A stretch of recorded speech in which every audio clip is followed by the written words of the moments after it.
This recipe is available in Marathi as well as English.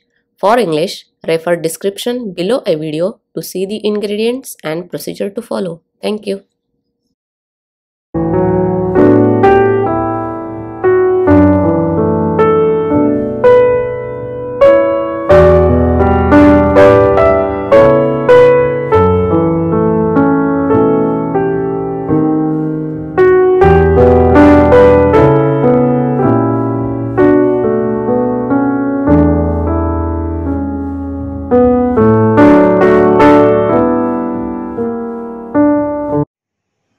नमस्कार, मी रेखाच किचनमध्ये आपणा सर्वांचं खूप खूप मनापासून स्वागत.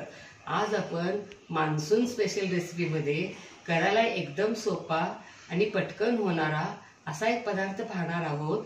तो म्हणजे आपल्या शरीराला खूप फायदे होणारं पौष्टिक रुचकर शेवग्याच्या शेंगाचे सूप.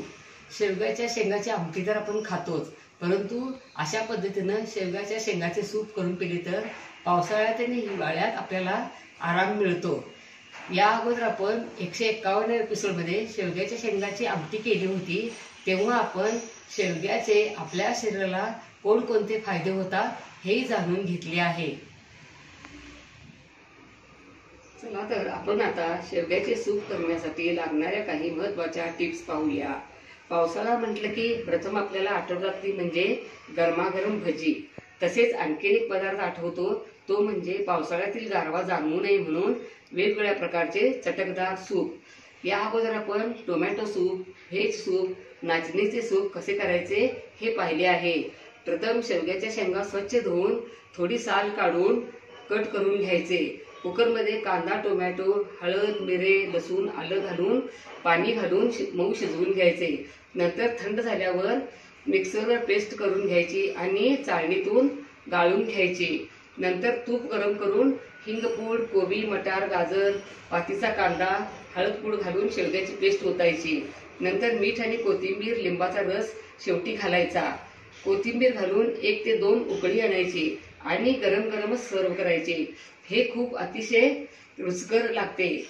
भाज्या तुमच्या आवडीनुसार हव्या त्या तुम्ही सूपमध्ये घालू शकता.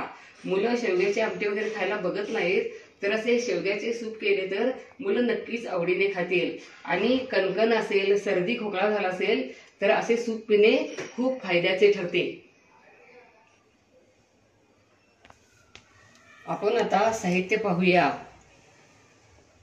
शेवग्याच्या शेंगा, पाणी, तुम्ही सूप किती करणार त्या प्रमाणात शेवग्याच्या शेंगा आणि पाणी वगैरे घ्यायचं. हे मी 2 ग्लास पाणी घेतलं आहे. 1 टोमॅटो, कांदा बारीक चिरून घेतला आहे, गाजर बारीक चिरून घेतला आहे, कोबी, मटार, कोथिंबीरचे देठ, कांद्याची पात हे सगळं धुवून स्वच्छ बारीक चिरून घ्यायचं. 1 टीस्पून जिरे, पाव टीस्पून हळद पूड, अर्धा टीस्पून हिंग पूड, 2 टीस्पून आलं पेस्ट, 1 टीस्पून मिरे पूड, 2 टीस्पून लसूण पेस्ट, अर्धा टीस्पून मीठ, 1 टेबलस्पून साजूक तूप, कढीपत्ता पाने, कोथिंबीर धुवून बारीक चिरलेली. आता आपण शेवग्याच्या शेंगा कट करून घेऊया. हा कडेचा भाग काढायचा आणि जेवढी निघेल तेवढीच साल काढायची. शक्यतो सगळी साल काढायची नाही.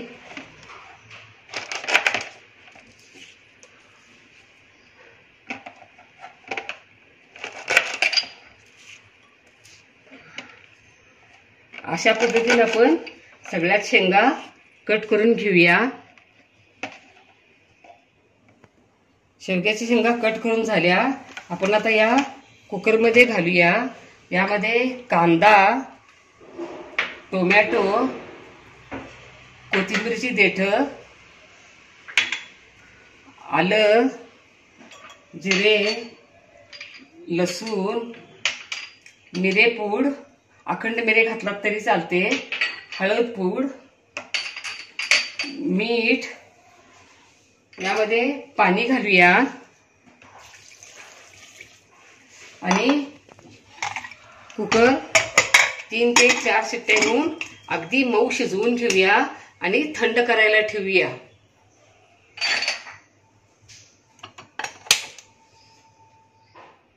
कुकरची वाफ गेली.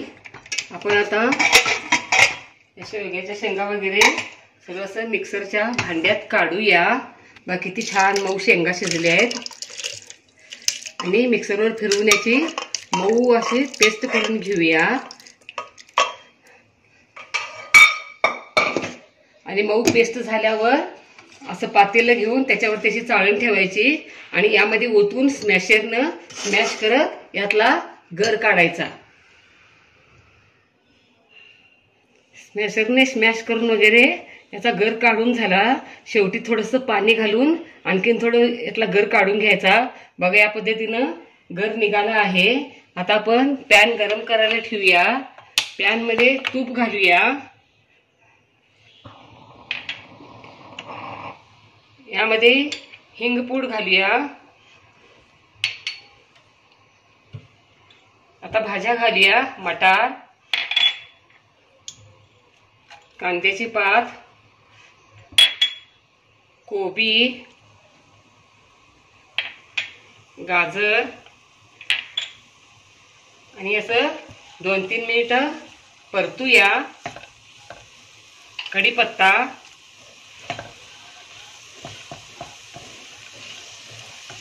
आणि असं परतून भाज्या थोड्या मऊ करून घेऊया.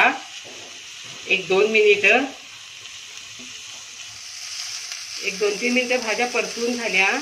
यामध्ये आता आपण आता शेवग्याची शेंगाची पेस्ट घालूया. ही होती ही मिक्स करूया. भाज्या जास्त शिजवायच्या नाहीत. यामध्ये कोथिंबीर घालूया आणि 1-2 उकळी आणूया. सूप उकळून झालं. आपण आता सर्व कसं करायचं बघूया. यामध्ये असा थोडासा कोबी घालायचा. कच्चाच कोबी घ्यायचा. यामध्ये कांद्याची पात घालूया आणि यावरती असं सूप घालूया. तुम्हाला अजून थोडं घट्ट हवं असेल तर कॉर्नफ्लॉवर पेस्ट करून घातली तरी चालते, पण शक्यतो घालावी लागत नाही. आणि आता हे पौष्टिक रुचकर शेवग्याच्या शेंगाचे सूप तयार.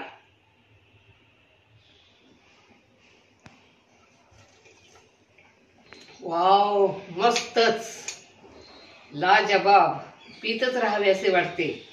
अशा पद्धतीने शेवग्याच्या शेंगाचे सूप तुम्ही जरूर करून बघा. तुम्हाला नक्कीच आवडेल. लाईक आणि सबस्क्राईब करा. कमेंट बॉक्समध्ये कमेंट टाका. पुन्हा असेच भेटत राहू नवीन नवीन वेगवेगळ्या आणि छान छान रेसिपी घेऊन महत्त्वाच्या टिप्ससह. धन्यवाद. पावसाळ्यात थंडीत अशा पद्धतीने सूप जरूर करून प्या आणि शरीराला आराम मिळवा. Don't forget to like, share, comment and subscribe. Hit the notification bell ting to get the notifications whenever we upload the new video. Stay tuned for healthy, homemade and tasty recipes every week. Thank you.